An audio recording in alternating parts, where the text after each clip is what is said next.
KTN खिलाफत news, खबरें आपकी, नजरिया हमारा। आदाब नाजरीन, मैं हूं शकील सिद्दीकी। आप देख रहे हैं KTN खिलाफत न्यूज़।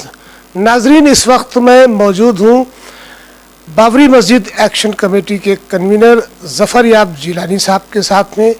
आपको बता दें नाजरीन, जिस तरह से फ्रांस मामले को लेकर फ्रांस के राष्ट्रपति ने जो बयान दिया और जिस तरह से वहाँ पर प्रॉफिट मोहम्मद का कार्टून लगाया गया, उसको लेकर सारी दुनिया में एक खलफिशार एक बरपा है। और उसी मामले को लेकर मशहूर शायर मुनव्वर राना साहब ने एक बयान दिया था, जिसको लेकर सूबाई हुकूमत उत्तर प्रदेश के मुख्यमंत्री योगी आदित्यनाथ जी ने जो इक़दाम उठाए और जिस तरह से एलिगेशंस उन पर लगाए गए हैं, FIR दर्ज हुई, उसी मामले को लेकर हम सीधा रुख करते हैं जिलानी साहब की तरफ।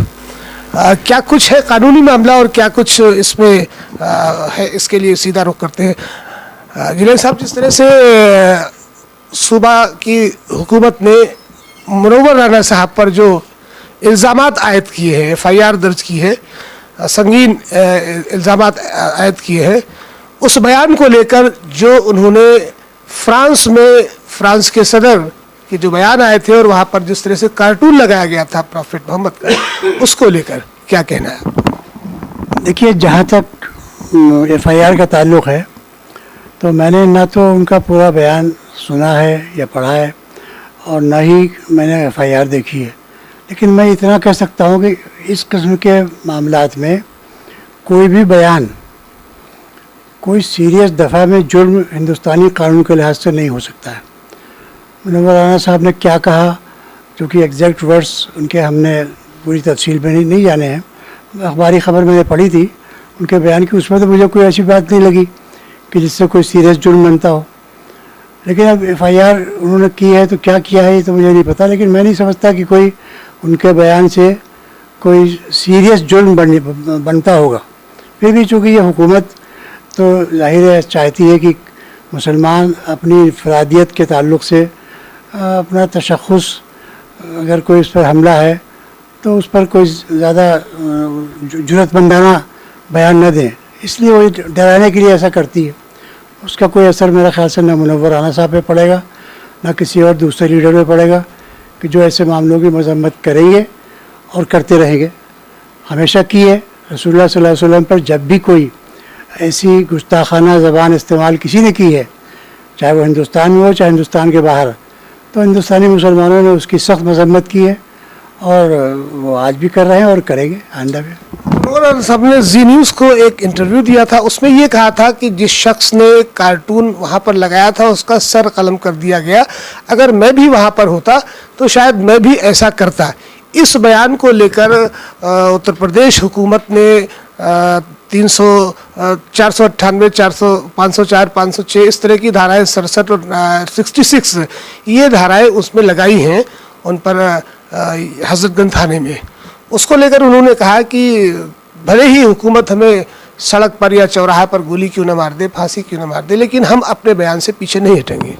कि जो बात आपने बताई है, अगर ये बयान है तो ये इसका हिंदुस्तानी अवाम में ज़ाहिर है कि फ़िरक़े वाराना मुनाफ़रत फैलाने से कोई ताल्लुक़ नहीं, क्योंकि किसी हिंदू के बारे में उन्होंने ये बात नहीं कही है, किसी सिख के बारे में नहीं कही है, हिंदुस्तान में रहने वाले किसी ईसाई के बारे में नहीं कही है, फ्रांस में जिन लोगों ने हरकत की उनके बारे में कही है। तो फ्रांस में इसका कोई असर पड़ेगा या नहीं पड़ेगा तो अलग बात है, लेकिन ये कि हिंदुस्तान के इन मुख्तलिफ़ मज़ाहिब के मानने वालों में कोई मुनाफ़रत इससे नहीं फैली, तो ये तो जुर्म जो दफ़ाएँ बता रहे हैं आप, उसमें तो जुर्म मेरा ख्याल से नहीं बनेगा। लेकिन बहरहाल FIR लिखना कोई एक आखिरी मंजिल नहीं होती है।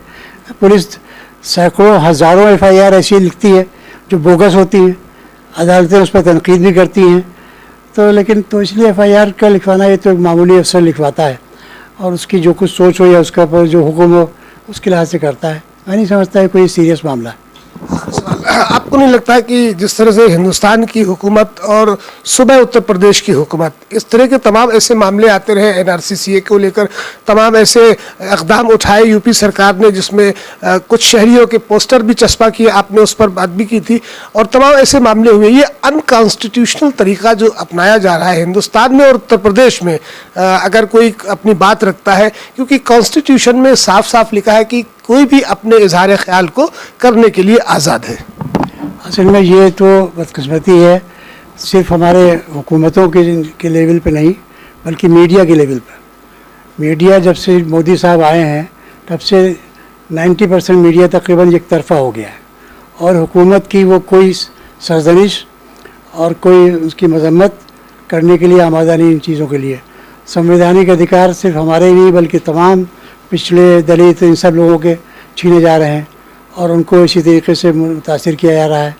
तो ये तो बिल्कुल ऑब्वियस है कि ये हुकूमतें जो जिस रास्ते पर चल रही हैं वो इनका फाशिज़म का रास्ता है, उसका हमें मुकाबला करना है, और सिर्फ अकेले नहीं करना है। हिंदुस्तान में बड़ी तादाद में हिंदू और दीगर अक़लियतें भी इसका मुकाबला कर रही हैं, तो वो मुकाबला हम करते रहेंगे।